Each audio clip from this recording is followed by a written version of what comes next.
बहू अपने कमरे में से बाहर ही नहीं निकलती। कुछ भी काम हो बस कमरे में ही बैठ कर करती।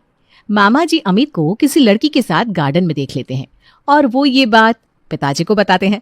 पिताजी ये बात घर में सबको बताते हैं और तभी अमित की शादी की बात छिड़ जाती है, जिसमें अमित उन्हें बताता है कि वो किसी से प्यार करता है और उसी से शादी करना चाहता है। सुबह का समय है, सब लोग नाश्ते की टेबल पर बैठे हैं। कुसुम सबको नाश्ता परोस रही है। अरे सुनो भाई सब लोग, और अमित खास करके तुम, कल मुझे तुम्हारे मामा जी मिले थे। वो बता रहे थे कि उन्होंने अमित को परसों एक गार्डन में किसी लड़की के साथ देखा था। क्या क्या बात कर रहे हो जी? क्या? अमित, क्या ये सच है? जी माँ, वो दरअसल ऐसा है कि देखो अमित बेटा, अब तुम बड़े हो गए हो, अच्छी खासी नौकरी भी है, तो हम तुम्हारी शादी के लिए लड़की ढूंढ रहे हैं।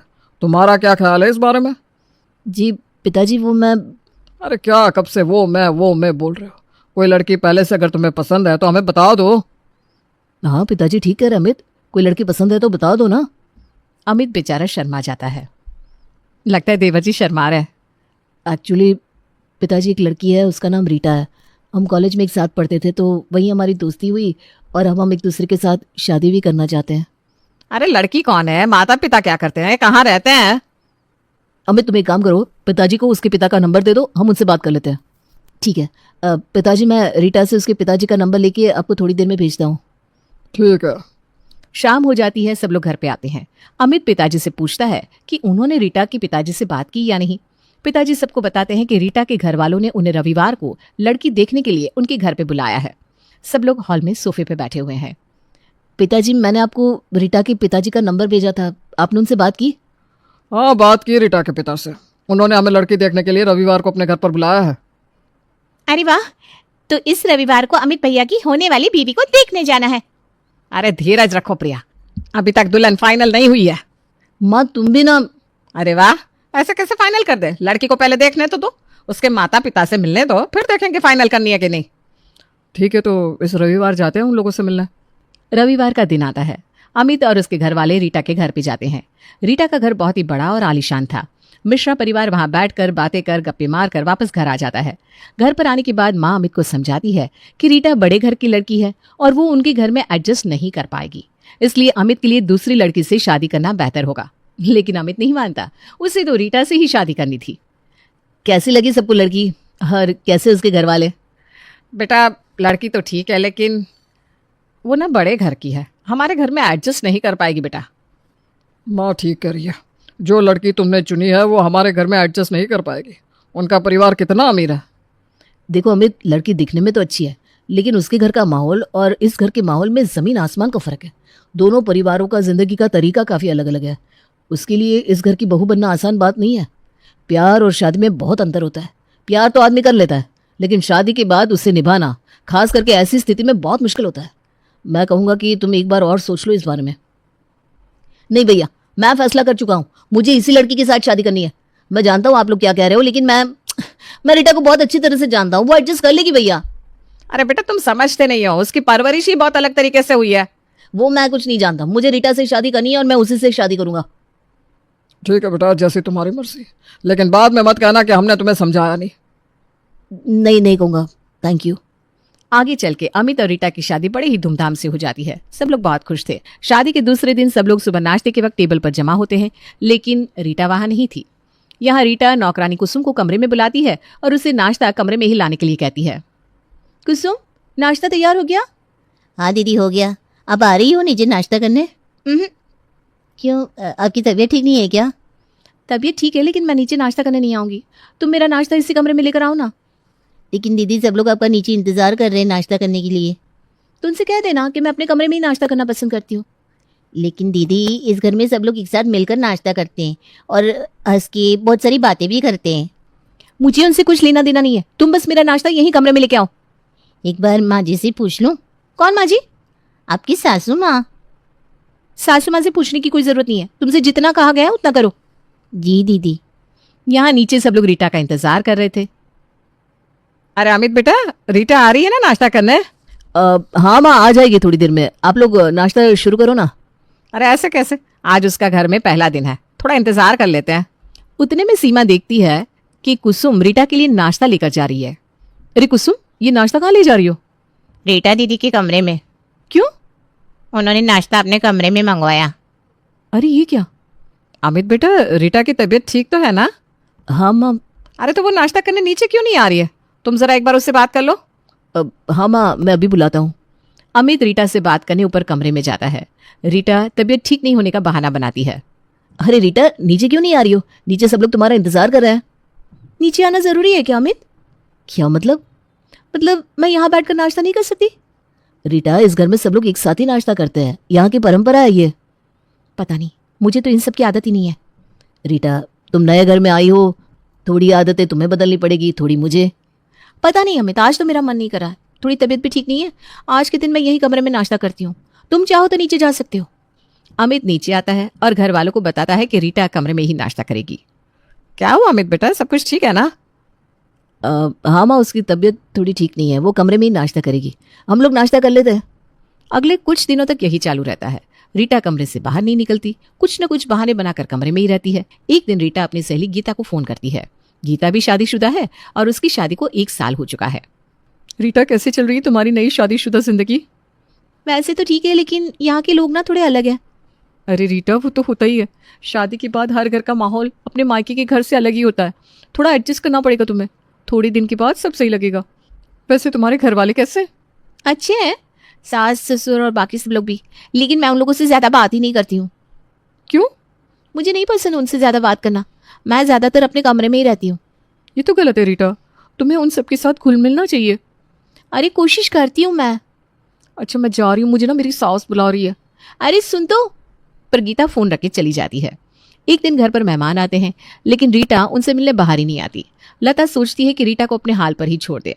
लता के भाई भाभी अपने 2 साल के पोते को लेकर लता से मिलने आते हैं। रीटा कमरे में से चुपके से सब देखती रहती है। वो चाहती थी कि उनके छोटे पोते से जाके मिले, लेकिन पता नहीं क्यों वो जाती नहीं। अरे आइए भाई साहब, आइए। सीमा, जरा देखना, मेरे बड़े भैया और भाभी आए हैं, साथ में उनका छोटा पोता आयुष भी है। आओ आओ बेटा। सीमा अंदर से भागते हुए आती है और उनके पैर पड़ती है। अरे जीती रहो बहू, जीती रहो। तुम्हारी नई छोटी बहू कहाँ है? रीटा को लगता है कि अब सासू माँ उसे बाहर बुलाएंगी। वो भी खुश होती है और सोचती है कि मैं बाहर जाऊंगी, सबसे मिलूंगी, प्यारे छोटे बच्चे के साथ खेलूंगी। लेकिन लता उसे बाहर नहीं बुलाती। वो भैया, उसकी ना तबीयत ठीक नहीं है, इसलिए अपने कमरे में सोई हुई है। ओह, तो चलो उसे देखने जाते हैं। अरे नहीं नहीं भैया, कोई ज़रूरत नहीं है, वो किसी से मिलती जुलती नहीं है। रीटा ये सब कमरे में से सुनती रहती है। उसे छोटे बच्चों से बहुत लगाव था और आयुष के साथ खेलने का उसका बहुत मन भी था, लेकिन वो कमरे में से बाहर नहीं आती, खास करके जब लता खुद ही मना कर देती है। भैया, आज यहाँ कैसे आना हुआ? कुछ नहीं लता, आयुष के माता पिता एक शादी में गए थे तो हम इसे लेकर यहाँ आ गए। अच्छा किया यहाँ आ गए मामा जी, मैं आपके लिए चाय बना कर लाती हूँ। तुम बहुत खुशनसीब हो लता कि तुम्हें सीमा जैसी सर्वगुण संपन्न बहू मिली है। ये सुन के रीटा को बहुत जलन महसूस होती है।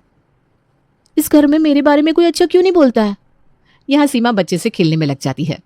रीटा फिर से अपनी सहेली गीता को फोन करके पूरी हकीकत बताती है। देखना गीता, आज घर पे सासू माँ के भाई भाभी और उनका छोटा प्यारा पोता आए थे। उन्होंने मुझसे मिलने की बात की तो सासू माँ ने मना कर दिया। अरे तो तुम खुद क्यों नहीं चली गई मिलने? मेरा तो बहुत मन कर रहा था, लेकिन मुझे लगा वो लोग बुलाएंगे मुझे तो मैं जाऊंगी। लेकिन सासू माँ ने सीधा बोल दिया, रीटा की तबीयत ठीक नहीं है, वो किसी से मिलती नहीं है। तो इसमें सासू माँ की क्या गलती है रीटा? तुम अपने कमरे से बाहर ही नहीं निकलती, किसी के साथ घुलती मिलती नहीं, तो वो तो यही करेंगी ना, या फिर अपने मायके वालों के सामने तुम्हारी वजह से अपनी नाक कटवाएंगी। मुझे नहीं लगता उन्होंने कुछ गलत किया है।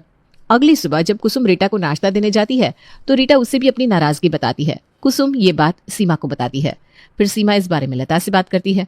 सासू माँ, लगता है रीटा को लग रहा है कि उससे हमसे घुलना मिलना चाहिए।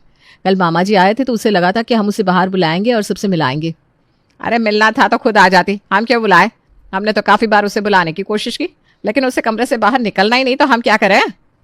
मैं जाके उससे बात करूं क्या? नहीं सीमा, तुम इस घर की बड़ी बहू हो, तुम्हारा भी कोई मान सम्मान है। छोटे घर से हुई तो क्या हुआ? सीमा कुछ सोचती रहती है। तो क्यों ना सासू माँ हम कुछ ऐसा करे जिससे वो खुद चल के हमसे बात करने आए। ऐसा क्या करेंगे? वो सब आप मुझ पे छोड़ दीजिए, आप बस मेरे साथ जोर जोर से बात कीजिए जब मैं कहूँ। ठीक है। एक दिन सीमा मार्केट से आती है और सबके लिए रसमलाई लाती है, सिर्फ रीटा को छोड़कर। सासू माँ, कुसुम, प्रिया, कहाँ हो सब लोग? देखो मैं सबके लिए एकदम बढ़िया रसमलाई लेकर आई हूँ। आओ जल्दी आओ, खोलो। ये रसमलाई बहुत मशहूर और टेस्टी है, जल्दी आओ सब लोग।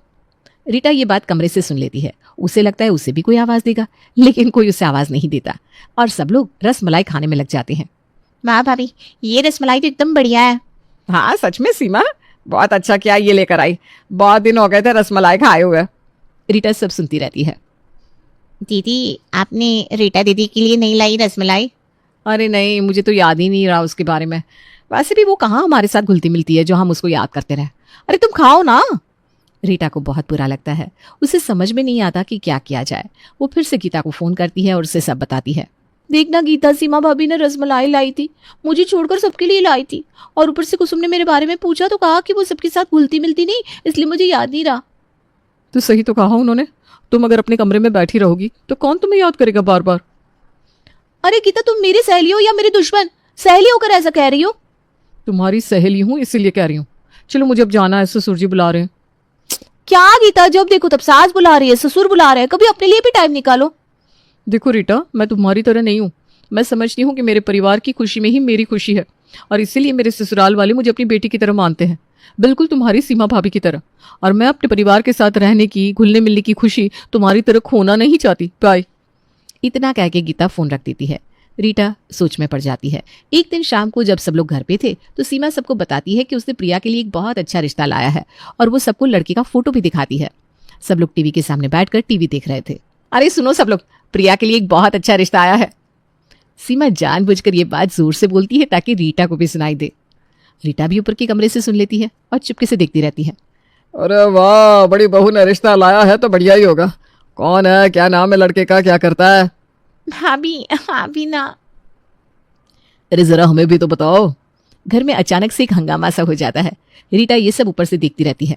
अरे लड़का बैंक में जॉब करता है और इसी शहर में रहता है। वो मेरे मामा का लड़का है। अरे वाह, बहुत बढ़िया। अरे सीमा, जरा लड़के की फोटो तो दिखाओ। सीमा अपना फोन सबको देती है। लड़का दिखने में तो बहुत अच्छा है। हाँ सच में अच्छा है। हमारी प्रिया के तो भाग खुल गए भाई। अब रीटा से रहा नहीं जाता। उसे भी लड़की का फोटो देखना था और प्रिया के रिश्ते के बारे में सबसे बात भी करनी थी। रीटा दौड़कर अपने कमरे में से नीचे आती है। अरे कोई मुझे भी दिखाओ, मुझे तो कोई पूछ ही नहीं रहा। मैं भी इस घर की छोटी बहू हूँ। क्योंकि तुम अपने कमरे से बाहर ही नहीं निकलती तो तुम्हें क्या पूछे। तुम्हें इस घर की खुशी से, घर वालों से कुछ लेना देना भी है। मुझे माफ़ कर दीजिए सासू माँ, मुझसे गलती हो गई। मैं आप सबसे घुल मिल कर रहूँगी। दरअसल ना मेरे घर का माहौल अलग था, इसलिए मुझे एडजस्ट होने में टाइम लगा।